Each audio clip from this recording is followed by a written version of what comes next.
Welcome in, everybody, to Fantasy Pros. This is the Fantasy Football Podcast. It is me, Joey P, Joe Pisapia. That, of course, is Mike Tegliere and Kyle Yates, and it's you. And today, it's about the first round. Oh, what a first round it was last year, too. Some might say the most disappointing first round in recent memory. Hopefully, we won't have a repeat of that in 2021, but we're going to try to put our best foot forward. Yes, that's a dad joke in the first round. I'm making it already. That is the 1-1 of dad jokes for draft time.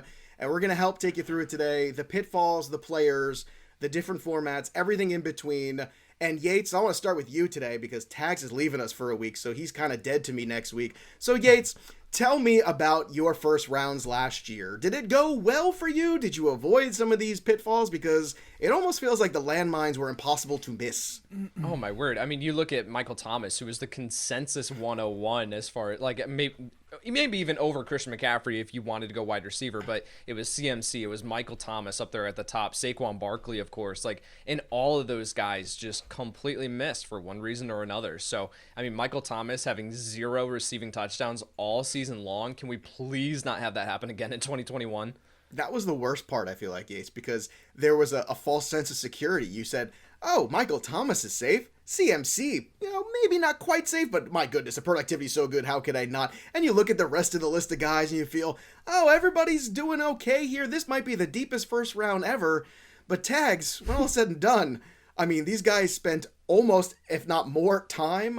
We'd have to go back and actually look. This might be a fun thing to do. But you probably have that stat in your brain somewhere under that hat of yours. Tell me, I mean, when you look back, it seems like those guys spent more time on the injured reserve than they did actually on the field, basically, last year. There were a lot of injuries that accounted for that, and that's one thing you can't really account for at the top of drafts. Like McCaffrey getting hurt, Saquon Barkley got hurt, Ezekiel Elliott, it wasn't his injury. Maybe it was part of his injury, but it was his offensive lineman, it was his quarterback.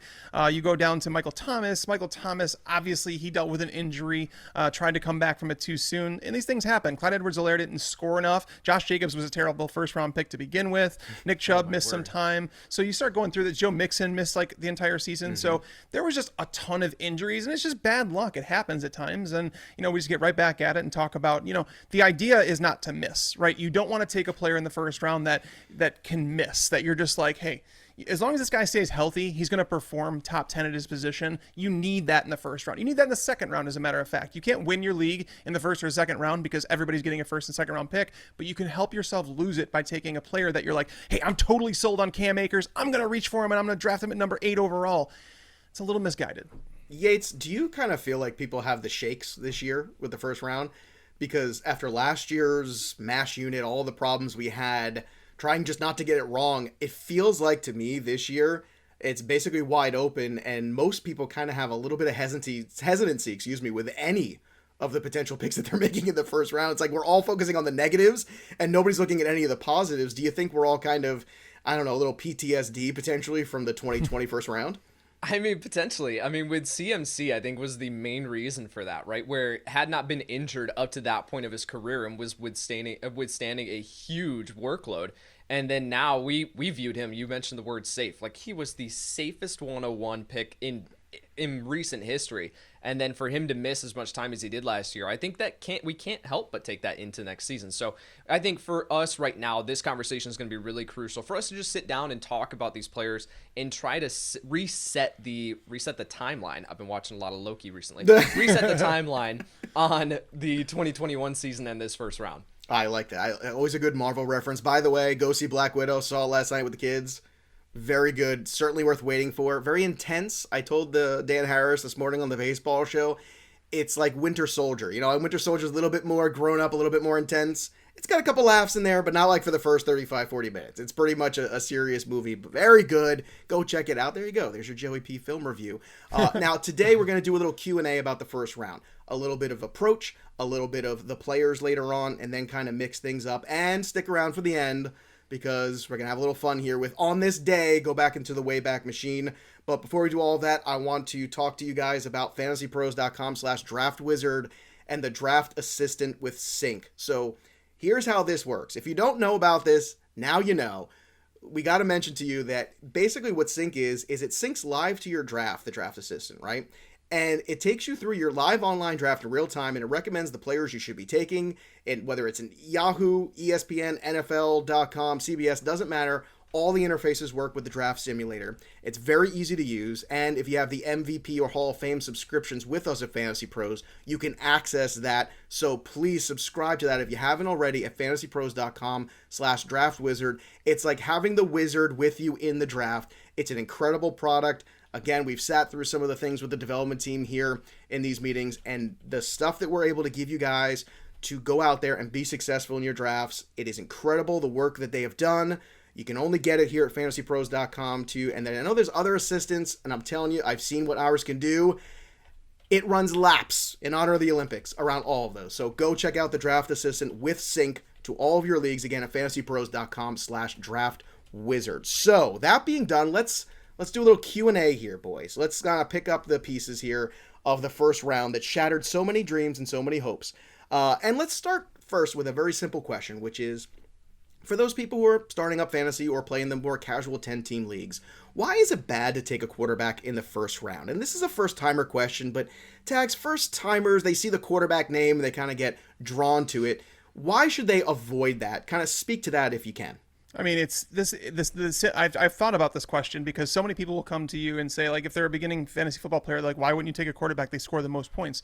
What you do is you take the quarterback and you look at the points he scores, the number one overall. He's going to score more than anybody else. Yes, that's going to happen. I grant you that. However, you're forced to start one quarterback, 2 running backs, 3 wide receivers, whatever your league is, and then a flex spot. So therefore, you could look at the top, 30 running backs, the top 42 wide receivers, because I'm putting a half on each one for the flex spot, and then say wide receiver 43, RB 31, and then go down to the QB 13. Basically, all you're doing is you're looking outside the starter range. That's what you're looking at, is if you weighted that position. The gap between, the points that you're going to sacrifice up at number 1 by not taking a running back or wide receiver, then a quarterback is going to be a lot different than the what you'll sacrifice down at the quarterback 13 versus the wide receiver 43, etc.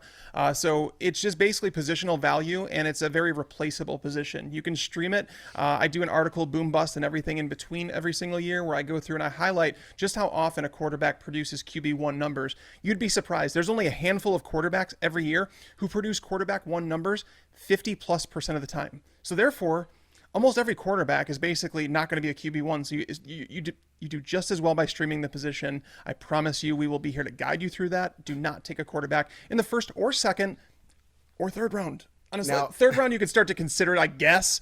But if you get into the 4th round, that's when you can say, okay, I'll take one of the elites. The elite 4th, 5th round, that's where I look for those guys. Boom bust and everything in between. That was the club that Yates used to bounce at back when he was in college, I know. So, Yates, tell me. Yeah, because there's a huge demand for 140-pound bouncers in college. Hey, man, it's not the size of the dog in the fight. It's the fight in the dog. I always say that. So, Yates, what about the difference of the quarterbacks now, though? I'm going to take a different approach with this. What about these guys who are really these big separators? The guys like Murray, the guys like Lamar or Mahomes and Allen, the guys who we talk about control their own scoring. And if you are maybe the better player in some of these leagues, in these casual leagues, could you still do that and because of your knowledge and depth of the pool, get away with it? Or do you think still, regardless, you stay away? It comes down to a philosophy equation. And for this conversation, it is one quarterback leagues. This is not talking about Superflex leagues where, yes, you are taking a quarterback most likely at the 101 spot. So in a 1 QB format, the way that you need to be thinking about fantasy football, and the thing that I see so frequently across the board, is that people think of their fantasy football lineups vertically, right? So they think that I just need to score the most points, which technically, yes, you do have to score the most points in order to be able to win that matchup.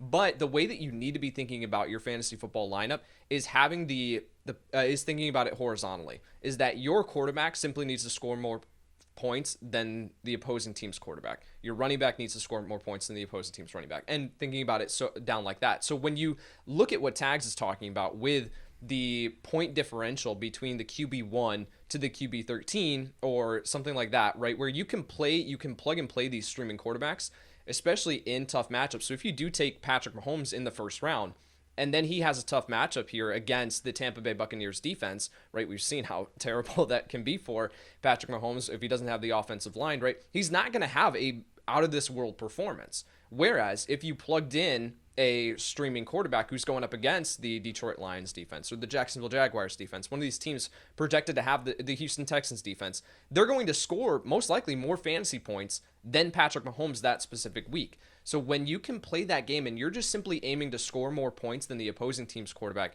the value shakes out differently, where you can have one of those top tier running backs, you can have one of those top tier wide receivers that is going to be just a huge boon for your lineup week in and week out. So don't think about your fantasy football lineup as vertically. Thinking about it as horizontally is going to be the way that you eliminate that conversation of taking a quarterback in the first round. Right. Relative position value. Understanding that you can kind of undo the good work that the top players do by being too much into the negative at other positions. So basically all you've done, as Yates is saying, is marginalize all that beautiful Kyler Murray pointage that he could give you.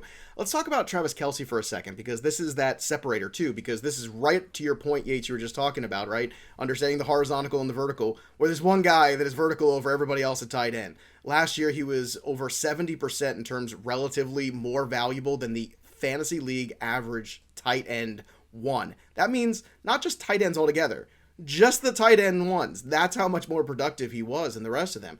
So are you somebody that looks at Travis Kelce and that advantage and thinks that later in the first round you can make that work? Or are you willing to let that one team in your league have that advantage and then kind of mess around with the other group and just try to get productivity on a weekly basis from maybe a collection of players? This is for me? Yes, sir. Sorry. I know it was a late night at the club last night for you. I know, yeah, I was out bouncing. With Travis Kelce, I mean, the difference here is not so much the tight end position and taking one in the first round. It is specifically eliminating the tight end, any tight end from the conversation, and saying Travis Kelce specifically. Because Travis Kelce has finished as a top 2 fantasy tight end every year since 2016. Like that... Mm-hmm.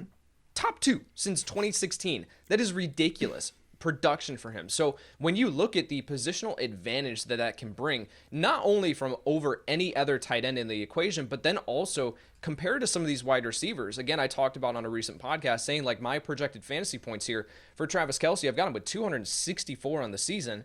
Well, that puts him at wide receiver 2. That puts him over Tyreek Hill, right? He's only behind Devontae Adams as far as projected fantasy points in my projection model. So that is just ridiculous production. So when you can get not only just the positional advantage, but then that clear of an advantage over some of these other wide receivers, that absolutely puts Travis Kelce into the first round conversation. Tags, I find that I like Kelce on my 10-team teams or my 14 or more team leagues. But in the 12, I struggle. And it's funny, I feel like in the 10-team league, you get more opportunities, more replacement value. It's much easier. You get that big guy who is better and you can figure it out. And then the 14 team in the deeper leagues, you have a massive advantage there with Kelce. It's the 12 teamers, which is basically where most of us live. In the 12 teamers, are you somebody that actually thinks that Kelce, you like the way the rosters look when he ends up on there in the first round? If the ADP stays where it's at right now, I would love to take Travis Kelce in the first round. And the reason I say that is because, so I pulled up the numbers for Yates' club, the boom bust and everything in between. And so Travis Kelce has been... I went from being a bouncer to owning the club. Do you notice that? Hey, be grateful for the promotion. I promoted you, Moving Yates. on up. Yeah, Thank I you. mean, this is the first and last time Tags will ever do something Joe's nice the for you. bouncer, you are the owner. Okay, That's probably true. So Travis Kelce has performed over the course of his career. He has performed as a tight end 1 70% of the time. No other tight end, none that I've tracked since 2000, have performed that over 63% of the time. That's Rob Gronkowski, who, by the way, was dominant once he came into the league. Rob Gronkowski was. Outside of that, George Kittle's the next one, 58.5%. The advantage that Kelce gives you every single week is kind of ridiculous. And now Sammy Watkins leaving and them not really bringing in another wide receiver, it's literally impossible for you to say Travis Kelce's not going to see 140 targets this year. It's going to happen. So Kelce taking him there, the reason I say it depends on ADP is because Kelce, if I get him at number 8 or number 9 overall, it feels rough because you're like, okay, now next round I'm going to have to take a running back, right? Not necessarily, because you get there and I love Clyde Edwards-Helaire in the 3rd round. I love Najee Harris in the 3rd round. I don't know if those guys are going to stay there. I think Najee Harris is actually going to move into the 2nd round because people are starting to understand like why he should have been higher up draft boards. But again, if even Clyde Edwards-Helaire there, or if you like someone like looking further down, like Joe Mixon, I know Yates likes him quite a bit. I don't think he's going to last to the 3rd, but that's like the type of running back that if you have a target in the 3rd round that you love, you can go Kelce, you can grab a running back or a wide receiver in the second round, and then the third round, you're getting essentially another RB1 on your team, and you don't hate yourself for it. The way that I do it, because I struggle mentally to draft a tight end that early, because it just makes your roster look that much different. It's a psychological thing. It really is, because typically what you do when you look at a fantasy roster, you just go, all right, your quarterback, whatever, running back, wide receiver, and you look at the running backs and wide receivers, because that's a meat of a fantasy team. But if you just put Travis Kelce in that wide receiver 1 slot, it makes you feel a lot different. And then it's like, okay, then I can stick a wide receiver that I draft later in the tight end spot. And if you think about it that way, it'll make it that much easier for you to process it psychologically. All right, let's take a moment to recognize the sponsor of today's show, and it's LeagueTycoon.com. If you wish that your fantasy league was more active and competitive, and maybe you feel like your draft is getting a little too predictable, even in the first round too, look, it's just not enough strategy, then you'll want to head over to LeagueTycoon.com today. It's the site that's built specifically for contract salary cap leagues, and a lot of people want to upgrade their redraft league to a contract salary cap dynasty, but they're overwhelmed because it takes a long time, it's a lot of work, a lot of spreadsheets. You know, Tags and Yates love spreadsheets, but not everybody does. At LeagueTycoon.com, when you create a contract league, everything is built in, automated for your league. No spreadsheets, none. You can burn them all. This very little experience you need to set this up. In fact, they even have a default optimized setting that can set it up for you just in minutes. That's all it takes to go to LeagueTycoon.com and make that new league and turn over an old league as well. So it's easy for new players to understand, to manage their teams, and provides you top-of-the-line mobile app service and website service as well. So head over to LeagueTycoon.com to get started today, and trust me, your league will thank you. Again, that's LeagueTycoon.com. Let's talk about the changeover from running back to wide receiver.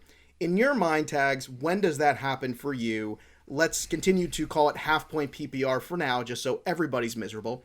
And then we can move on to the PPRs and everything like that, because it feels like there is a dividing line between the people who feel, you know what, the running backs are a little volatile when it gets to a certain level, and then the wide receivers are a little safer, but again, you start to miss out on that true potential RB1. What's that dividing line for you? Honestly, it's right around Nick Chubb territory, because Chubb, as long as Kareem Hunt there, is not going to finish as the RB1. So his upside is capped if Kareem Hunt is on the field. He's still going to be a solid RB1 on your fantasy team. But again, that's where you have to start saying, okay, am I drafting him at his ceiling? And I'm okay with that, because I know as long as he's healthy, he's going to perform. And he's one of those safe first round picks, even though his ceiling is a tad limited. Ezekiel Elliott's never finished as the RB1. People were not complaining about his production. So that's the territory where I get, like, Aaron Jones is like one of those guys that I love Aaron Jones as a player, but I'm not going to sit here and pretend that there's no risk associated with him if Aaron Rodgers doesn't come back. They lost 2 starting offensive linemen this year. Things change a little bit. So that's the territory that I really get into that conversation. Like, I would take some of those guys over Jonathan Taylor, because Jonathan Taylor, to me, is a slightly lesser version of Nick Chubb. All right. Now, Nick Chubb is that guy for me. I would still take Nick Chubb over the wide receivers, because although he maybe can't be RB1, I like the fact that I know he's going to be an RB1 that I can count on. He also will score some touchdowns in there, and he looked so fabulous towards the end of last season when he came back. That, to me, I think is a perfect dividing line. Yates, do you have a different line where you might change over that strategy? There's one wide receiver, and it's dependent upon if Aaron Rodgers is there, and that's Davante Adams, right? Davante Adams, I'm fine taking him as early as number 5 overall. And that, because of the advantage, the difference in projected fantasy points with Aaron Rodgers in town. Now, if Rodgers is playing somewhere else in 2021, then that becomes a different conversation. So I think Adams is the dividing line for me. More, it's not necessarily so much as a like certain position in the draft order, but more so a player-oriented conversation, and that becomes Adams at number 5 overall, behind McCaffrey, Henry, Dalvin Cook, Alvin Kamara in my rankings. All right. Now, real quick, so what about Tyreek Hill? Doesn't he belong in the... Let's pretend for a second that your fantasy draft comes and Aaron Rodgers still hasn't reported to the Packers. Then what's that line? Because Tyreek Hill is definitely behind Davante Adams in that aspect. I'd take Travis Kelce over Tyreek Hill. But I think Tyreek Hill got to the point last year where he was someone that he was relying on hyper efficiency, and we said, oh, it has to end at some point, and it really wasn't ending. And then all of a sudden last year he started getting those double-digit target games, and Tyreek Hill blew up. So if you want to take him as your number 1 wide receiver right now, I have no issue with that. So I would say that he's right there in that same conversation where I would take Davante Adams right now or Travis Kelce. How is the volume of Stephon Diggs not also in that conversation? I mean, when you look at the rest of this roster and the construction of it, I know that everybody knew the ball was going to Stephon Diggs, and it seemed like no matter what everybody knew, it went there anyway, and it was still good.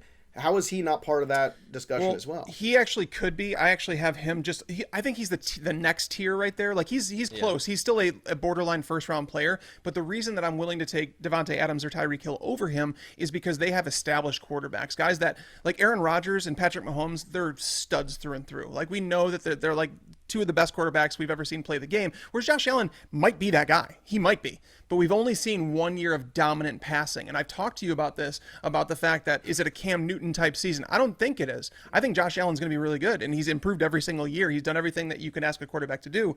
But we have a 1 year sample size. And that's the part where it creates just that little bit of doubt that we want to slide him down to that number 3 spot. That's all. Do you agree with that, Yates? Because I think Diggs is right there right now. I'm living in the present. I'm a prisoner of the moment right now when it comes to Diggs and Allen. Well, I think in full PPR formats, yes, I do think that he elevates into that conversation because you can't argue with 166 targets last year, right? But the difference is when you look at Davante Adams, Tyreek Hill, and even Calvin Ridley, if we want to put him into that conversation, it's the touchdown differentiation there because Diggs only 8 touchdowns last year, whereas Tyreek Hill, Davante Adams, they're scoring ridiculous number of touchdowns, and Calvin Ridley has the potential. He's always been a touchdown scorer. Now you add in the volume. I think that he can surpass that. So in full PPR formats, I think he bumps into the first round conversation. But as far as, just in half PPR, the other receivers that are above him in my rankings are just have more, guaranteed volume as far as touchdowns, if that makes sense. It does. It does make sense. When you're looking at draft slot in some of these leagues where you could choose, Yates, for you, what's the magical draft number in a 12-team league that you want? This is the number. This is my drop-off. This is where I would love to be in the draft. Man, I think that really at like number 5 or 6 overall, I typically prefer to stay in the middle of the rounds. And the reason for that is because I can let the trends fall to me. Whereas if you're drafting at the turn, if you're starting to draft toward, number 2, number 3, or 10, 11, stuff like that, you have to set those trends where, you're looking at the space in between your next picks and you say, okay, I don't have a quarterback here or I don't have a tight end. I got to maybe reach just a little bit to ensure that I get one of these guys on my roster. Otherwise, I'm not going to have them available by the time my next pick comes. So I typically prefer drafting in the middle, number 4, number 5 overall, 6, somewhere in that range is typically where I prefer to land. That's fascinating because I feel so much more comfortable setting the trends. I'd rather be at the top or the bottom. I feel like we just did the mock over at CBS with the... Top or bottom, Joe. You can't be both. Well, it depends on how long you plan on staying at the dance. Right? I would think the guy who writes the primer, earmuffs, Yates. No, but I'm trying to look. I would. Here's my point of this. Like, I feel like I like kind of controlling that, especially when it comes to Superflex. And I'm referencing this draft we just did over on the CBS show because it was Jamie, it was myself, Nando, Adam Rank, and it was a Superflex. So I took the 2 quarterbacks at the bottom, and it was also that last grouping where I started with Russell Wilson. I double tapped quarterback, Wilson, Tannehill. Then I double tapped running back and then wide receiver. And at the end of the day, it was a very, I would say, horizontal roster, as Yates was putting before, where I didn't have a lot of star power, but my goodness, there's a lot of talent there where I feel really good about this team every single week I put it out there. Tags for you, if you get to choose your draft slot, where do you want to be? I want to be one of the top 2 picks. I want to get McCaffrey or Dalvin Cook. Honestly, another reason I want that is because typically you want to look and say, okay, what players am I really comfortable with? And if I get McCaffrey or Dalvin Cook there, I know that back on the end of the second round, I might be able to get George Kittle there. I might be able to get Najee Harris there. Joe Mixon typically falls in that territory. So it's almost like you're just locked into 3 studs on your team. Clyde Edwards-Helaire, you get a better value when you take him in the middle to the end of the 3rd round, but I think he's definitely worthy of that early 3rd round pick. So I understand what Yates is saying. I am not mad when I get the middle of the draft board, but the downside of that is that if you're torn between 2 players, most likely the other one's not going to make it back to you, which is a little bit rough in my opinion. Even my home league drafts, I kid you not, last year we were going through and we got to pick our draft slots, and I had one of the last choices and I got 7 or 8. And I was like, all right, I'm good. I'm happy about this. I'll be all right. And literally, it was one of those things where it just happened to be the exact moment where it's like, all right, I got 3 players left on my board. that I want, and there's 3 picks in front of me. As long as one of them falls, I'm happy. None of them did, and I went on tilt, and things went horribly. So I understand where Yates is saying, though. I like capturing the value. I like knowing where the draft is going, just so you're not forced to reach for any position when you're in the middle of the draft. When you're you're at that first pick, you're basically forced to say, all right, what's the best case scenario? What's the worst case scenario? And you almost always have to assume for the worst case. So, because a lot of players can come off the board in 23 picks or whatever it is in between your next one, or 22. So yeah, but I want McCaffrey or Dalvin Cook on my team. Who wouldn't? Yeah. All right, we have one more important question to ask. Then we're going to look at the half-point PPR first round, some adjustments maybe we have, players that aren't in there that we might want to push for, and more. But I want to take a moment to once again recognize another sponsor of the show, and that is Pristine Auction. They have daily auctions ending nightly with hundreds of amazing cool things every day popping up there. Tons of stuff for your man cave, your she shed, and everything in between. Everything there is authentic. They guarantee the authenticity. Everything comes with that certificate, so you can trust the sources. There's things that are affordable too. You don't have to drop thousands and thousands of dollars on things just to get some cool stuff. They got the helmets, the mini helmets, the big time helmets, anything you want this football season, jerseys. They've got it all, but they've got all kinds of other cool things too. It's not just sports. It's artwork. It's nerd stuff. It's movie memorabilia. They got scripts on there, all kinds of amazing things, autograph scripts I've seen on there. Some really cool stuff at Pristine Auction, but you can't get any of it if you don't join. So go to pristineauction.com and get a $5 credit on us when you use the code FantasyPros. That's all one word in the registration code field. Again, that's FantasyPros. You get a free sign up, $5 credit, and it's all on us. So go to pristineauction.com today. Again, that's PRISTINE auction.com. Last question before we move ahead to the first round. As it stands right now in ECR, in our expert consensus rankings, is there a player that you really don't want in the first round? Yates, is there that guy that's in the first round right now? You say, nope, running away. Who's that guy? I mean, is this taking like the price completely out of the equation, or is this just purely like I am avoiding this player? You tell me. You can give me both. What player doesn't belong in the first round right now? Yeah, let's play Sesame Street. Which one kind of like the other? Which one is not the same? Oh my God. Go ahead. By the way, I'll be opening at the lounge that's now open. Yeah, at the boom bus and everything in between. At the franchisees. Yeah. I mean, you're looking at guys like Christian McCaffrey, Dalvin Cook, Derrick Henry, Alvin. Like all these guys belong in the first round conversation. Saquon Barkley, I've been on record saying that I'm lower on him than consensus, but he absolutely still belongs in the first round conversation. So you're starting to look at that later portion of it. I think the two that stand out to me are Nick Chubb and Aaron Jones. And this is not necessarily saying that I have them at like 16 overall, 17 overall. Like I have them right on that threshold. But Nick Chubb, just because of Kareem Hunt's presence in this backfield as well, and the limit that he has as far as, receiving ability, receiving targets, then I think that is something that could bounce him out of that equation. Aaron Jones, it's the Aaron Rodgers debate. It's do they try to get A.J. Dillon more involved? I don't think that they should, but do they try to justify spending a second-round pick on A.J. Dillon? And do we see him at the goal line, right? As far as a 250-pound back, that's someone that you use around the goal line, even though Aaron Jones has been so incredibly efficient with those opportunities. Those are the two that stand out to me, Nick Chubb and Aaron Jones. All right, I might be presumptuous here, but Tags, why is it Jonathan Taylor for you? Who is the guy that should be in the first round, and why is it Jonathan Taylor? No, it's the same thing with Nick Chubb, really. Okay. It's like I said, I believe Jonathan Taylor is a worse version of Nick Chubb, and I say that because of talent. If you actually sat down and watched all the games, and if you didn't just look at the year-end finish and say Jonathan Taylor finished the RB6, Mike, I don't really care.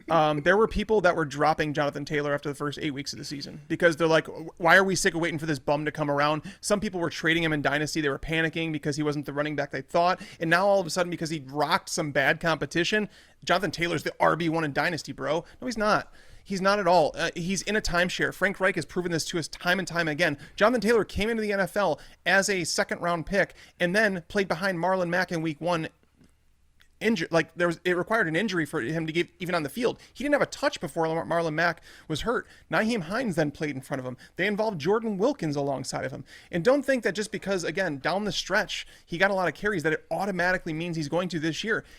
Is it possible that he gets all those carries? Sure, it's possible. I'll give you that. But again, the first round is not about what's possibly going to happen. You need to know that that's going to happen. And we have like a 6-game sample of Jonathan Taylor as a workhorse in the NFL. The Colts also decided to re-sign Marlon Mack. So if they didn't need to do that, they had Nyheim Hines on the roster. They had Jordan Wilkins on the roster. There were other free agents they could have spent less money on, but they brought back Marlon Mack.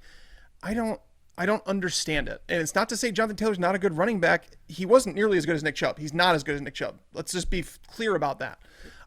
So Nick Chubb, I've already talked about him as a first-round pick. I think he's safe. I don't think he's going to finish as the RB1, but he's safe. We know exactly what he's getting. We know who he is. We know he's very talented. Whereas Jonathan Taylor, different running backs first and second half of the season, different workloads throughout the season. There's question marks there. So Jonathan Taylor is the one that stands out to me. And I kind of agree with Yates and Aaron Jones just because of the Aaron Rodgers. But we could say the same thing about Devontae Adams, that both of those guys would not be first-round picks if Aaron Rodgers were not with the team. So I don't want to talk about that too much because it seems more and more like Rodgers, he's going to come back to the Packers. They're not trading him. He didn't opt out for the season. All these things are coming together where it seems like he's just going to be back and it's going to be like, whatever, bro. I kind of did whatever I wanted all off season. I didn't have to do whatever. So Jonathan Taylor is the one who doesn't belong. Yeah. Eckler's that guy for me sometimes I see who pops into an end of a first round that I'm not on the same page with everybody else. Aaron Jones is a tough one because I love Aaron Jones, and Aaron Jones does nothing but produce, and how do we every year kind of continue to downgrade him, and every year he continues to end as an RB1, and I know there's a window where that stops at a certain point, and it's usually in that third or fourth time, so it becomes more and more dangerous every year. So those are definitely some of the names, and that's where I start to pivot to the Diggs, the Hopkins, those guys where I just feel better about constructing my team that way. Let's take a look at the ECR, the expert consensus rankings of what the first round and half-point PPR looks like right now. CMC is the 1, Dalvin Cook is 2, Derrick Henry 3, Alvin Kamara 4. Any issues so far with these first 4? This feels right to me. It feels good, guys. This is the exact order that I've got them in. No, sorry. I've got Henry at 2 and Cook at 3, but separated by 2 fantasy points. So no issues whatsoever. Tags? I have it McCaffrey, Cook, Henry. Then I have Saquon, Ezekiel Elliott, and Kamara. So for me, you're getting ahead. I just want hold on. I know. But for me, you said the top 4, and the number 4, 5, and 6 are in such a group that I can't say with any certainty right now because every day, it depends on what day you ask me, my answer might be different, but it's a mix between Saquon Barkley, Alvin Kamara, and Ezekiel Elliott. Where the wind blows, Tags rankings today. Follow us on Twitter at FantasyPros to find all that out. Okay, so the 3 at least we all agree on. We can split hairs about Cook and Henry and what you want to do there. So 4, 5, 6, 7, 8. I want to take this grouping here. It's Alvin Kamara, Saquon Barkley, Ezekiel Elliott, then Taylor, Tyreek Hill. Tags, how does that differ for yours since you've got the very different feelings here? Well, so I had Barkley at 4, Kamara at 5, Ezekiel Elliott at 6, Nick Chubb at 7, and then Devontae Adams at 8. Okay, I like the elevation of Nick Chubb. I'm a Nick Chubb fan. Yates, what's different for you from the Barkley, Elliott, Taylor, Hill grouping there after Kamara? Sure. So I've got Saquon at 5, I've got Zeke at 6, and then I've got Mixon at 7, and then Jonathan Taylor at 8. And then Devontae Adams at 9, but that's because I haven't adjusted, right, for projections with Aaron Rodgers, because I'm not going to do that until I have clarity whether or not he's on this roster. So Devontae Adams at 9. So, yeah, I think Jonathan Taylor's still in that top 8 running back conversation for me, but it's very close between him, Chubb, and then Najee Harris, who I've got at 10. Tell me about Mixon over Chubb, because if I just heard you correctly, you have that. Is that? Tell me about that, because I think that is something that I think a lot of people will question, and I know you are very happy to defend it, so go for it. It's the conversation with Mixon. It is that, we have the recency bias playing into our perception of Mixon. And for so long with Mixon, it was, okay, well, he has Giovanni Bernard in the backfield alongside him that's taking away some of this receiving volume. The conversation with Mixon has never been about his talent. He's been a top 5 talent at the running back position in the NFL since he stepped onto the field. There are some off-the-field concerns back to his time at Oklahoma, but then it was Giovanni Bernard taking away that receiving workload. Well, then it became, okay, well, there's also the offensive line, the state of the offense with Andy Dalton at quarterback. All of this has now changed, where Giovanni Bernard is no longer in the equation. Samaje Perine is his only backup running back. He's not taking away receiving work. Then you have a revamped offensive line. Could they have made some, better improvements this offseason? Sure, but it's better than what it was last year. And now you have Joe Burrow stepping into year 2, which I think is going to be a massive improvement. And you've got Jamar Chase. Joe Mixon is going to have every opportunity to just roam free within the box. So because you cannot stack the box as defense. All of this is now lining up to where the only thing that is suppressing Mixon's ADP or value heading into 2021 is the recency bias from last year, where it was the week to week inconsistency where it was like, okay, Mixon's going to be back this week. Oh wait, no, he's not. Mixon's going to be back this week. No, he's not. If he had been shut down and put on IR immediately when this foot injury happened, then I think that we would have no issue whatsoever drafting Mixon within the top 12 this upcoming year. But because we were burned last year, not by Mixon, but by Zach Taylor and his inability to make that decision to just shut down Mixon when the injury occurred, now that is playing a role in the fact that he is now all the way down at 19 overall in ECR. I'm looking at the revamped offensive line, his receiving workload, the workload that he's going to get. There are no guarantees, just like we talked about at the top with Christian McCaffrey, Saquon Barkley, Michael Thomas, all of these guys last year that hurt us. There are no guarantees that you're going to get all 16, 17 games from these guys. So why not take the guys who have the guarantee of a massive workload, plus the talent, plus the situation? That's Mixon for me at 7 overall. All right, now hopefully Joe Mixon will roam free, but the thing you don't want to roam free is all of that body hair that's out of control. Look at you. You got to head over to manscaped.com right now. They have the Performance Package 4.0. The first 3 were good. That's nothing compared to the 4.0. They've got the Lawnmower 4.0 trimmer, the Weed Whacker for your ear and nose hair, which, look, it's out of control. Please get on that. You got the Crop Preserver Ball Deodorant, the Crop Reviver Toner, the Performance Boxer Briefs, so that way when everything looks nice, you have something to put it into the boxer briefs, and the travel bag, so that's going to hold all of the goodies, and it all comes in one little package for you in that new Performance Package 4.0, the greatest of all time in terms of ball trimmers. It's got the advanced skin-safe technology, it's got the 7K RPM motor, the longest battery life ever, the travel lock switch, the 4K LED light, so in case the lights go out of your house, you can just all sit around the light of the Lawnmower 4.0 and read old stories of drafts from the past. But all of this can only be yours if you use that manscaped.com special code we have, which is Yates. Still, it is Yates. I'm waiting for them to give Tags his own code, but right now, it is Yates. That is the code. So head over for 20% off and free shipping from manscaped.com right now. Again, use that promo code Yates at manscaped.com. Your balls, your family, your significant others, everyone will thank you for doing that. Let's talk about the back end of this first round. Back, hair, and oh, goodness gracious. So many dad jokes, so little time on the program today. Let's get after the end of this grouping here. So that last tier here, we go to 9, 10, 11, 12. Nick Chubb in the ECR at half-point PPR. Devontae Adams still hanging around at 10. You got Stephon Diggs at 11. Aaron Jones at 12. So right now, that's what it looks like. Tags, how is that different from maybe what you have? All right, so I have Travis Kelce at 9, Tyreek Hill at 10, Stephon Diggs at 11, Aaron Jones at 12, but I'm going to be honest. I've contemplating putting Najee Harris there at 12 instead of Aaron Jones. If I were drafting today, knowing what I know, I might take Najee over Aaron Jones just because obviously the confusion with Aaron Rodgers. But by the time fantasy drafts roll around, I would assume we're going to have some sort of closure on this Aaron Rodgers bit. But as of right now, it's one of those things where I've talked about with Najee Harris where, I love the opportunity he's about to get. I love the talent that he has, but drafting him over proven players, guys that have done it year in, year out, like Aaron Jones, it adds some risk to him. So putting him at 13 makes me almost feel better to say, okay, he's a second round pick rather than saying he's a first round pick, but he's right on that teeter-totter there. All right, Yates, for you, what's the back end of the first round look like in terms of half-point PPR? Yeah, so I've got, like I mentioned, Devontae Adams at 9, and then I've got Tyreek Hill at 10, Travis Kelce at 11, and then Nick Chubb at 12. All right, very good. So some of the guys not in the ECR right now, Travis Kelce, 13, so right outside that bubble. Hopkins, Ridley, Austin Eckler, those are the guys at 13, 14, 15, and 16 respectively. So when we're looking at PPR, Yates, how does that kind of change things for you? Are you starting to elevate the Hopkins, Ridley, Kelce guys a little bit more and fade back the running backs a little bit? Maybe are you more willing in that back end of the first round to then double up like we were just talking about, right? Maybe you can get a Chris Carson in the CEH. Maybe you can get, if you like Swift and Miles Sanders, those kind of guys are all probably going to be there, just mathematically speaking. Does that kind of filter into your approach? Potentially. I think the difference between half PPR and full PPR isn't going to change it enough where it's just minor and slight adjustments. So guys like Stephon Diggs, like I talked about earlier, where he has the target volume, he's reeling in a ton of those targets with a very, very high catch percentage.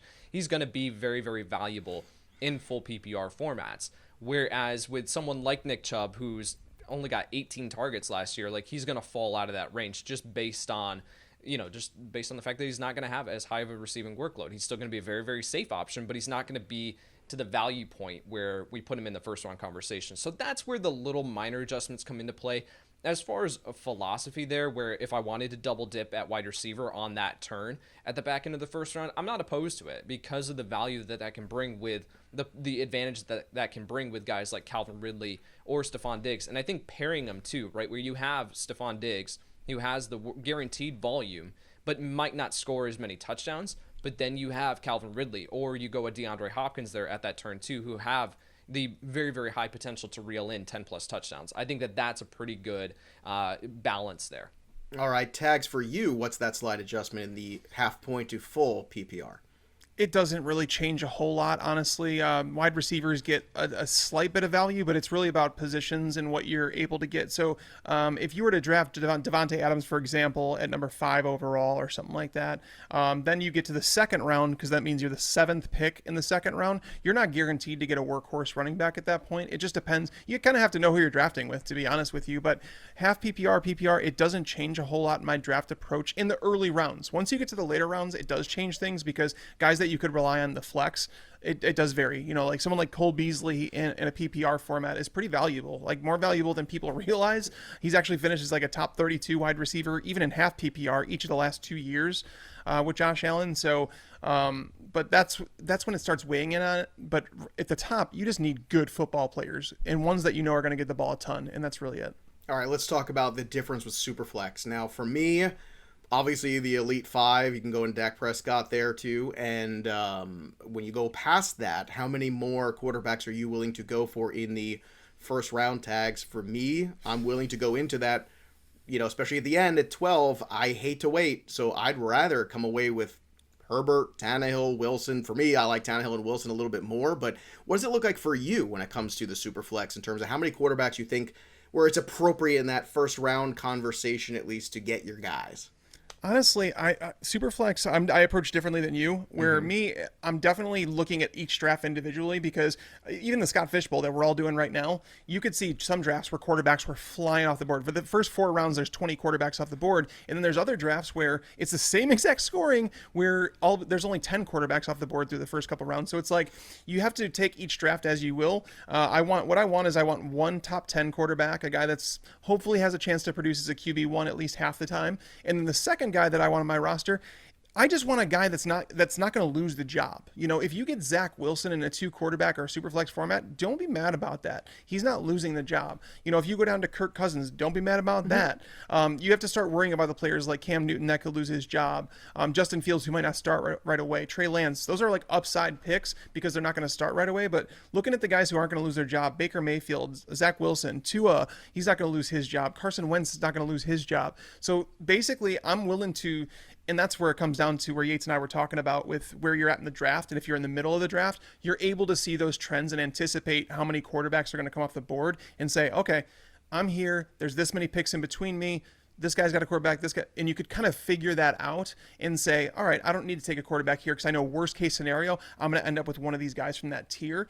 That's what I aim for in a 2 quarterback Superflex format, where I'm not necessarily looking to get 2 stud quarterbacks, because I want to make sure I don't miss out on a running back or a wide receiver, because I just don't want to feel empty and not have one of those guys on my roster. Well, we don't differ as much as you might think in that philosophy. I think there's Josh Allen, Mahomes, Dak, Kyler, Lamar Jackson. Those are the guys I think are the first round grades.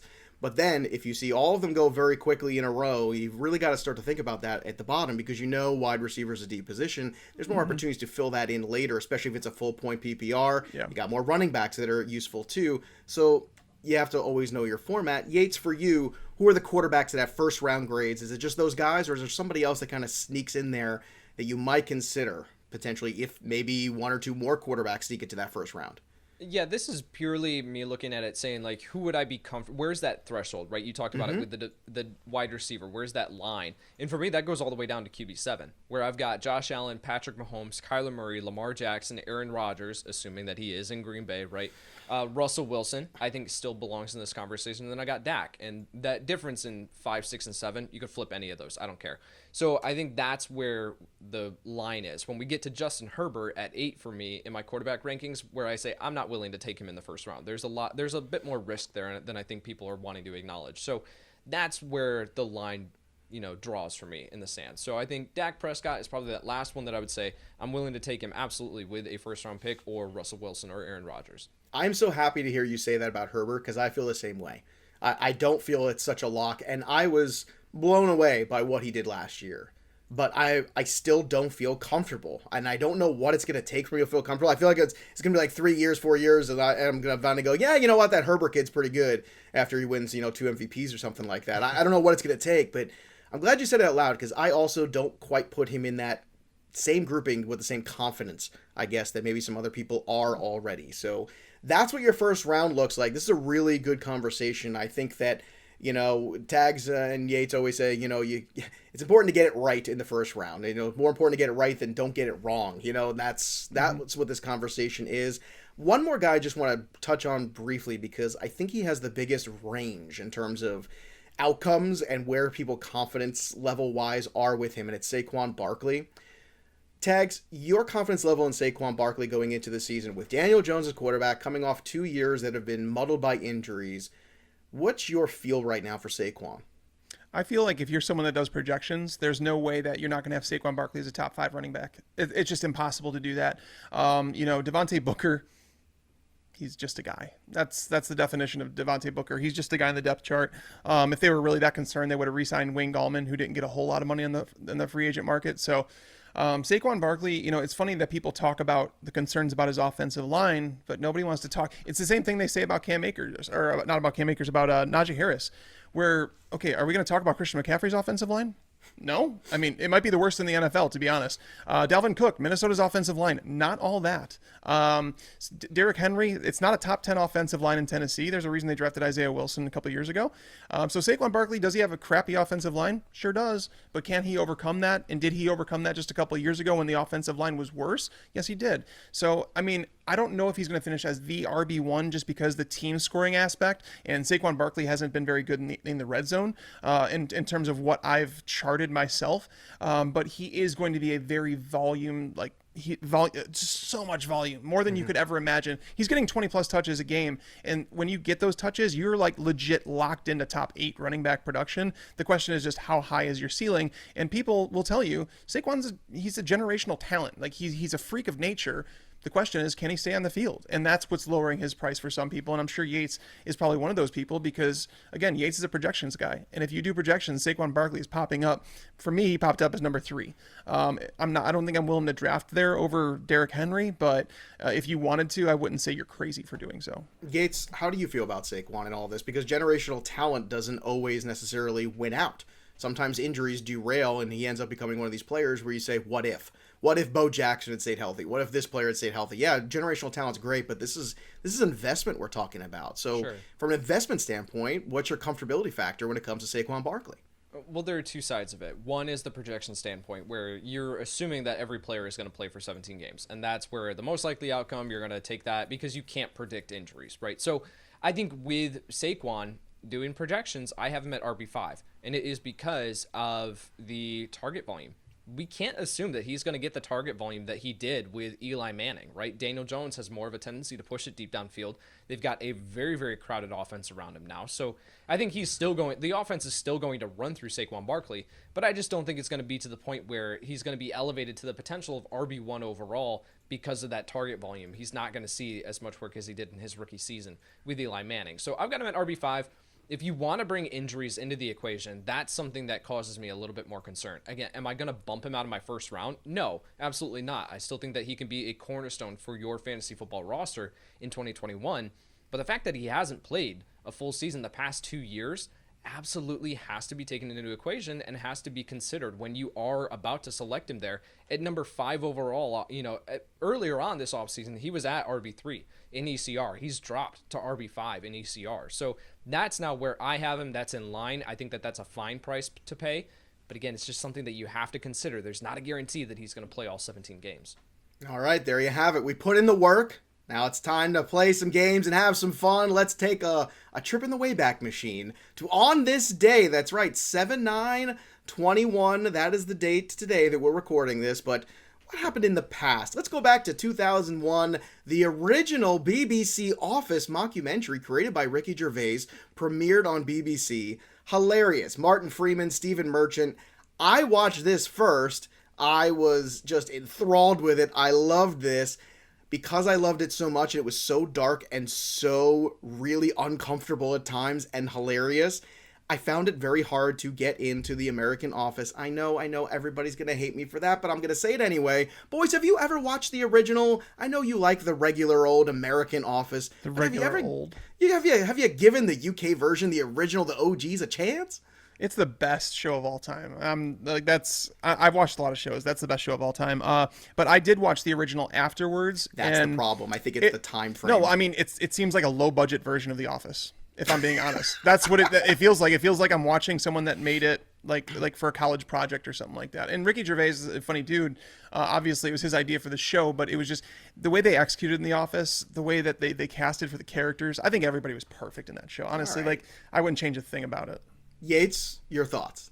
I've watched a few episodes of the British version, and Ricky Gervais is just so over the top where I just can't stand it. And I think that that's what they tried to do with Michael in season 1 of the American Office, and Michael is unbearable in season 1. He starts to mellow out. Right. He's still Michael, but right. over the top, Ricky Gervais, I just can't. I'm sorry. It's funny. That's people's review of me on the show. Season 1 of Joe on Fantasy Pros. It's just too much, just kind of dial it back a little bit for the love of God, please. All right, 1956, Tom Hanks was born. Everybody's favorite American.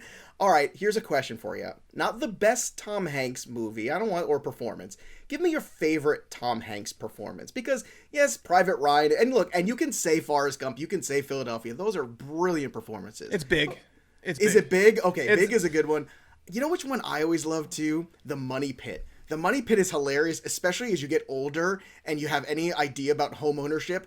The Money Pit, if you've never seen it, get the kids around the fireplace, turn the TV on, go watch The Money Pit. You are going to die. Yates, have you ever seen The Money Pit? Because if not, I've not. This is the perfect time in your life to watch this movie with everything that you've been doing. Is there a favorite Tom Hanks performance you have, Yates?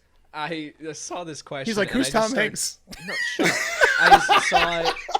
I saw this question and I just started laughing because I listen to Tom Hanks's voice every single day, and I'm not even joking, because of my toddler and his favorite movie right now, which is Woody. Oh, and Toy Story. Yeah. I will just, it's repeat right now. It's just on repeat. We'll try to watch any other movie, and he's like, no, I want to watch Woody. So that is just on repeat right now. So my wife, we're actually doing for Landon's birthday party, which is coming up here at the end of this month, we're actually planning a Toy Story theme. And so my wife, we're sitting down talking the other day, and she goes, can you ask Dan Harris what his availability is on July 30th? You gotta book and him. I was He's like, so good at I kids' looked at her, parties. I was like, what are you talking about?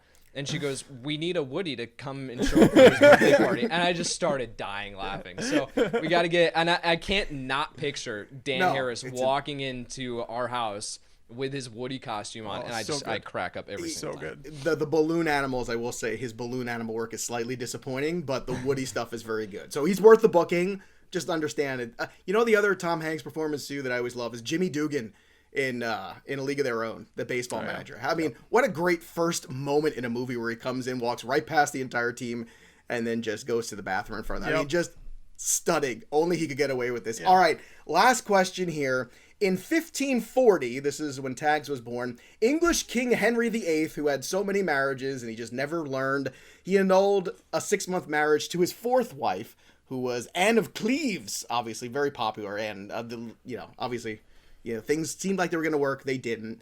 And sometimes you just keep going back to the well over and over and over again. Tags, how many times are you going to keep going to this Paris Campbell well before you realize it's a bad idea? Oh, I mean, honestly, this is probably the last straw. It's almost like Anthony Miller last year, where Anthony Miller, I was like, all right, I'll stay on this bandwagon. I see the opportunity and I see all this stuff. But Carson Wentz coming there, it just reignited the fire, man. I'm back in love. And but this is probably the last year, though. Like, you have 3 years as an NFL wide receiver most of the time. I mean, he hasn't even, I don't want to say he's flashed anything either, because he just hasn't been on the field. So, yeah, it is the last year. All right. Do you buy that, Yates, or no? No, he'll be hyped. More marriages, Henry VIII or can we Tags ask Yates? Miller Can we Paris ask Yates Campbell? the same question about Michael Pittman? Oh, that's fair. Ooh, that is fair. 1 year. Hunt, you're on him again this year. If he doesn't work out this year, how are you going to feel? It depends on what he does. Hey, we're in denial. It's okay. If he shows the type of talent that he did last year, because he was on the field, Tags, then yeah, I'll buy in again. This is good stuff. This is perfect. This is just how I wanted to end the show. Speaking of which, transition off this one. Sunday, go England. Yeah, nobody cares about soccer. You're wearing an Italia shirt. I'm joking. I'm joking. Oh, I thought you were serious. I was kind of like, I'm kind of with you. I mean, I am wearing my Italia shirt. But I recognize, even though I care, probably no one else does. So that's fine. But yes, good for you. And we'll, square off there. But the Paris Campbell thing, I just saw this, and I don't know why. That's what just came to mind for me. So great stuff here from you guys, as always, here on the first round.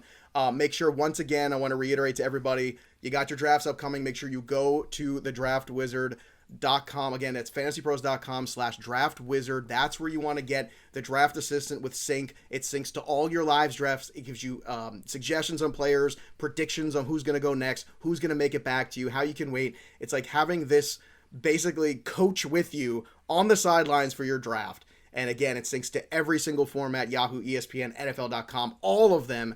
So you got to get that MVP or Hall of Fame subscription at Fantasy Pros to get it. Again, that's fantasypros.com/draftwizard for your draft assistant with sync. Get it done. I want to thank the sponsors of today's show, LeagueTycoon.com. Get your contract salary league up and running today.